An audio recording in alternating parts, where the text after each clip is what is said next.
Here's the problem, though. I'm not saying, oh, Daddy took away the credit card cutoff. When I say that Prince Harry is officially being cut off, I mean the king abruptly stopped providing royal funds, assistance, support, and backup. King. According to reports, Charles made it very plain that Harry no longer receives a cent from the royal pot, and the atmosphere inside the palace is that this isn't simply a wealthy family spat, but rather that control, reputation, and the royal brand are at stake. When Harry and Meghan left for California, they declared that they wanted to live their lives as they saw fit, free from royal responsibilities and the company. But here's the catch. 4 years, Harry has been balancing the line between telling the world that he doesn't need the monarchy and continuing to use the benefits that come with being born into it. It's like quitting your job but still attempting to use the office cafeteria and company car. Charles has enough people close to the palace who claim that the king is sick of the drama and the interviews. The documentaries The Royal Family has been largely mute in public, but the memoirs portraying them as villains say volumes about them. Eliminating royal funding sends a message that goes beyond money. In this case, Charles is saying, "You made your bed, now lie in it." The idea that a father is drawing a line in the sand with his own son, not because he wants to, but because he feels compelled to, is very absurd when you about it. He is saying, "You wanted freedom, here it is. Let's see what you do with it when the royal safety net disappears." And this safety net, it wasn't just about spending money on fancy suits or private jets. It was protection, security, staff, connections, the invisible infrastructure that holds a prince's life together. Without that, things get real. Harry's living in Montecito now, where the price of breathing fresh air costs more than most people's rent. He's got a wife, 2 kids, and a lifestyle that doesn't exactly scream budget-friendly. Private security alone in the US runs into the millions. Add to that the pressure to keep up appearances, maintain relevance, and keep the cash flowing from entertainment deals. That's a lot. Remember, those Netflix and Spotify contracts weren't blank checks, they were deals, deliverables, deadlines. And when the buzz starts dying down, so does the money. People move on, algorithms change, public sympathy fades. So what happens when the money slows, but the bills don't? That's the question the royal family wants Harry to wrestle with. Charles isn't playing games from the inside. They're saying, this is about more than money, it's about principle. You don't get to torch the family image on global television, sell your version of events in a best-selling memoir, and then expect the people you drag to still write you checks. That isn't how this operates. And to be honest, it's more of a power grab. The royals wait and then act as though this could be the most public slap yet. No more money, no more fallback, just the cold reality of independence. And now that the entire world is watching because of what Harry does next, that's where things get interesting. The palace didn't issue a statement, hold a press conference, just silence, and then boom, cut him off. Meghan's silence throughout all of this has been deafening. There have been no statements, no subliminal clues from sources close to the couple, not even a carefully worded podcast jab. But don't get it twisted. When Harry and Meghan first left the UK, there was a plan, or at least it appeared to be, one step out of the shadow of the crown, to tell their story, build a brand on authenticity, healing, and independence. For a while, it was working. They weren't just former royals, they were redefining what royalty looked like outside the palace walls. However, it turns out that creating an empire without royal clout is more difficult than it seems. Deals need momentum, and momentum requires public interest. However, following a few initiatives and a lackluster response, people started to wonder, what's next? What are they doing? Even their most devoted followers began to look elsewhere when the responses began to sound like yet another reveal or more royal drama.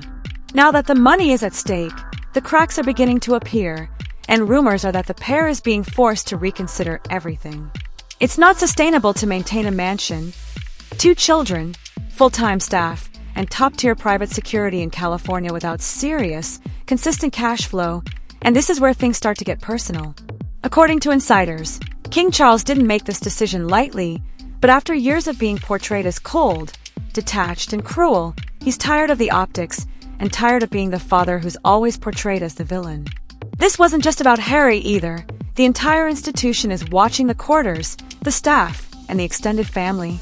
Every time a new project is announced, there is a wave of headlines, backlash, and tension, and even William, who has tried to stay out of the mud, is reportedly at his limit.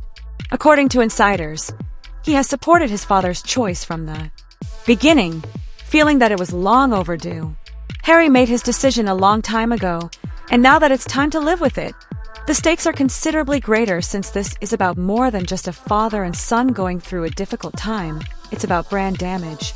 Since no one wants to believe in a story of empowerment that is collapsing under financial pressure, Meghan and Harry are now stuck rebuilding the brand without more royal drama, which requires true creativity. Their post-royal identity was built on the idea that they were free, thriving, and unbothered. But once financial questions start to surface, that image takes a hit. Let's face it, once headlines start asking if a prince is going bankrupt, that brand loses value quickly. Return to the well and spill additional information that could blow whatever remaining bridges exist. The royal family has already made their move. They aren't contacting anyone. The palace is in radio quiet, but it's a deafening silence that conveys the message. We're done helping. For Prince Harry, the door to the palace isn't just closed. It's bolted shut with a sign that reads, "Figure it out yourself." There's something about royal exile that feels permanent, even if no one says it aloud. The kind that leaves you standing on your own, no matter how high the spotlight shines, because if you walk away from the crown, you'd better be ready to carry the weight that comes with it. The king's message couldn't be clearer. Independence means consequences. And now Harry is living that reality in real time. What's wild is that this moment was probably inevitable from the second he and Meghan went public with their side of the story. The clock started ticking. The royal family might operate behind thick curtains of tradition and silence, but they never forget. And when you broadcast family secrets to the world, don't expect to be greeted with hugs at Christmas. But for Harry, this isn't just about family, it's about identity. Being a royal isn't just a title, it's a lens through which the world sees you. Strip that away, and what's left a man trying to redefine himself while carrying a name that never really lets him go. He's no longer working royalty, but he'll never be not Prince Harry either. And that in-between space, it's brutal. He's trying to balance a new life in America, raise 2 kids, keep up with Meghan's ambitions, and somehow stay relevant in a world that moves on fast. One minute the world is hanging on your every word, the next your old news, and no amount of name recognition can keep the spotlight on you behind closed doors. Harry's closest friends and family claim he's having trouble deciding what to do next. The Spotify contract was discreetly abandoned, the Netflix hype has subsided, and the memoir has been published. But what happens after you've shared your story?